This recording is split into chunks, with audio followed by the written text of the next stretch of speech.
পালানোর আগেই মুক্তির ঘাড় চেপে ধরল ঋতুজা, আর তাতেই ফেঁসে গেল অখিলেশ।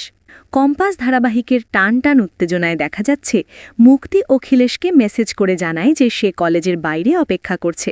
তবে কলেজে বড়সড় কিছু একটা ঘটতে চলেছে বলেই তার মনে হয়, কারণ বিহান তাকে সেখানে অপেক্ষা করতে বলেছে। অখিলেশ কিছুতেই হিসেব মেলাতে পারছে না। একদিকে ঋতুজা তাকে কলেজে নিয়ে এসে বিশেষ কিছু একটা দেখাতে চাইছে, অন্যদিকে মুক্তির এই সংশয়, সব মিলিয়ে অখিলেশের কাছে বিষয়টা বেশ রহস্যময় ঠেকে। কোনো বিপদ ঘটার আগেই সে মুক্তিকে দ্রুত পালিয়ে যাওয়ার পরামর্শ দেয়।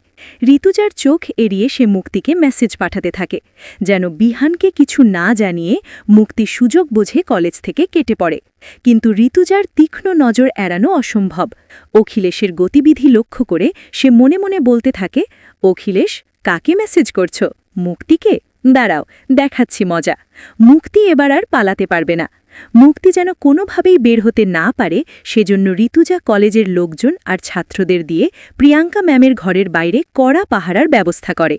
বিপদ টের পেয়ে মুক্তি পেছনের দরজা দিয়ে পালানোর চেষ্টা করতেই সেখানে হাজির হয় ঋতুজা। মুক্তির ঘাড় চেপে ধরে সে বলে ওঠে, দাঁড়ান প্রিয়াঙ্কা ম্যাম, কোথায় যাচ্ছেন? আপনার সাথে তো আমার জরুরি কথা আছে। এভাবে পালিয়ে গেলে কি চলে? ঋতুজার এমন রুদ্রমূর্তি দেখে মুক্তি ভয়ে কুঁকড়ে যায়। সে ভাবতে থাকে, তবে কি সব জানাজানি হয়ে গেল? পরিস্থিতি সামাল দিতে মুক্তি নাটক করে বলে, হ্যাঁ ম্যাম, বলুন, কি বলবেন? ঋতুজা তাকে বসতে বলে বিহানকে ভেতরে ডাকে।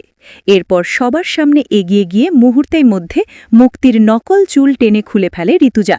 বেরিয়ে আসে ছদ্মবেশী মুক্তির আসল চেহারা। দৃশ্যটি দেখে উপস্থিত সবাই হতবম্ব হয়ে যায়।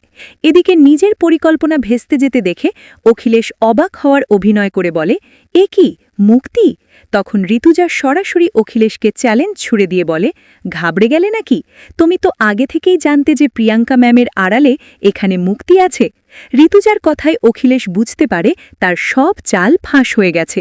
বন্ধুরা, আপনারাও কি এটাই চেয়েছিলেন যে পালানোর আগেই ঋতুজা এভাবে মুক্তির মুখোশ খুলে দিক?